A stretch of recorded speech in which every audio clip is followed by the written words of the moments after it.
नमस्कार, आपली बातमीमध्ये तुम्हा सर्वांचं स्वागत आहे।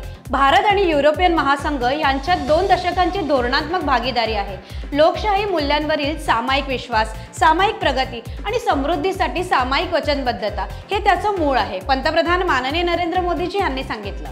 हमारी पार्टनरशिप को एलिवेट और एक्सेलरेट करने के लिए कई महत्वपूर्ण निर्णय लिए गए हैं। Trade, technology, investment, innovation, green growth, security, skilling और मोबिलिटी पर सहयोग का एक ब्लूप्रिंट तैयार किया गया है।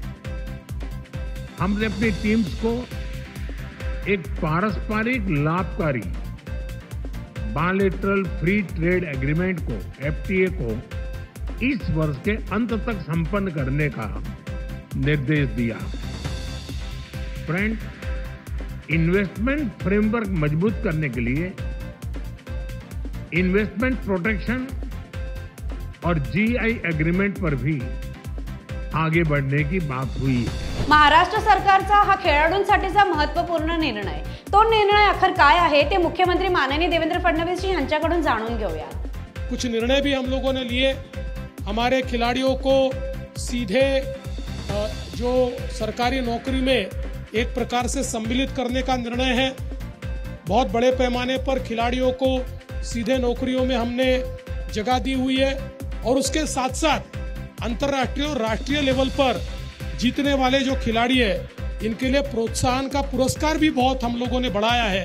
पहले एशियाड में या ओलंपिक्स में खेलने वाले खिलाड़ियों को मात्र 10 लाख रुपए दिए जाते थे, अब हम लोगों ने उसको 1 करोड़ तक देने का फैसला किया और वो देना हम लोगों ने उसको शुरू कर दिया है। नानाजी देशमुख यांनी ग्रामोत्थानाच्या माध्यमातून अंत्योदय तत्व प्रत्यक्षात आणलं। केंद्रीय गृह आणि सहकार मंत्री माननीय अमित शाह यांनी सांगितलं। आज पीछे मुड़कर देखते हैं तो नानाजी ने किए हुए असंख्य प्रयोग जो देखने में तो छोटे छोटे थे, मगर वो प्रयोगों ने भारत भर के गांव का दृश्य परिदृश्य बदलने का काम किया है। भारत के हर गरीब को अपनी मूलभूत सुविधाएं से युक्त करने की प्रेरणा भारतीय जनता पार्टी की सरकारों को दी और आज एक 10 साल के अंदर नरेंद्र मोदी जी के नेतृत्व में 60 करोड़ गरीबों को घर में शौचालय, पीने का पानी, गैस का सिलेंडर, 5 किलो अनाज, घर में बिजली और 5 लाख तक की स्वास्थ्य की सारी सुविधाएं एक 10 साल के अंदर मिली। जेव्हा जेव्हा आव्हानं येतात तेव्हा तेव्हा आपल्याला त्याचा सामना करावाच लागतो। मुंबई टेक वीक या कार्यक्रमाच्या माध्यमातून मुख्यमंत्री माननीय देवेंद्र फडणवीस यांनी सांगितलं। In Maharashtra we also have an innovation society. This is a company which is created by the government.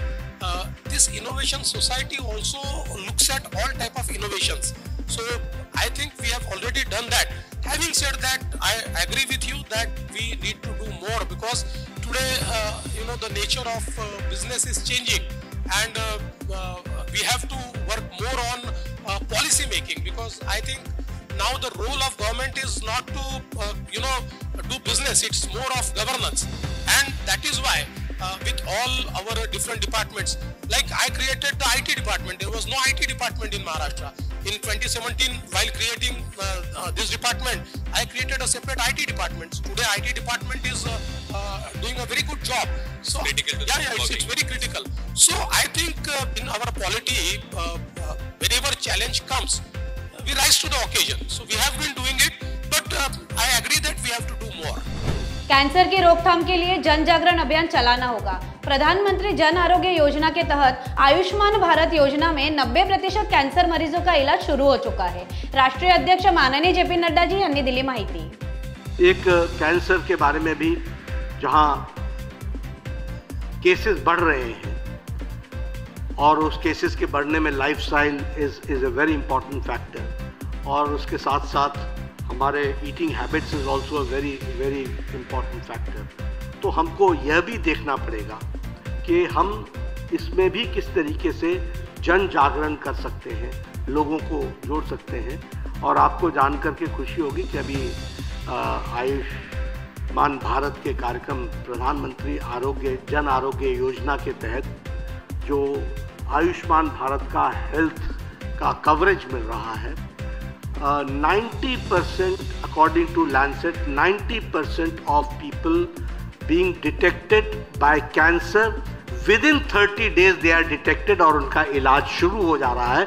ये आज भारत में संभव हो पाया है, इसको भी हमको ध्यान में रखना चाहिए।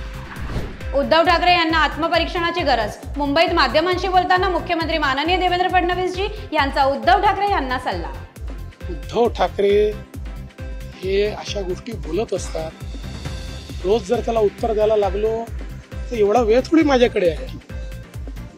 पहिल्यांदा उद्धव ठाकरेंनी आत्मपरीक्षण केलं पाहिजे की समजा तेच जर खरे होते आणि हे जर गद्दार होते तर काय महाराष्ट्रातल्या जनतेने गद्दारांना वोट केलाय? हा तर महाराष्ट्रातल्या जनतेचा अपमान आहे। महाराष्ट्रातल्या जनतेने ज्यांना निवडून दिलं आणि शिवसेना म्हणून ज्यांच्यावर शिक्कामोर्तब केला त्याला तुम्ही गद्दार म्हणताय? मला वाटतं तुम्ही आरसा बघितला पाहिजे। आता महाराष्ट्र भाजपा 1 कोटी सदस्यांचा पक्ष झाला आहे। तुम्हाला सुद्धा भाजपाचा सदस्य व्हायचंय का? तर तुमच्या फोनवरून आजच 8800002024 या क्रमांकावर मिस कॉल द्या आणि भाजपा परिवाराचे सदस्य व्हा। नंबर पुन्हा एकदा ऐकून घ्या, 8800002024 या नंबरवर मिस कॉल द्या आणि देशाच्या विकासात सहभागी व्हा। आजच्या बातम्यांमध्ये इथेच घेऊया विराम। उद्या पुन्हा भेटूया नव्या बातम्यांसह। पाहत राहा आपली बातमी, आपल्या पक्षाची बातमी। धन्यवाद।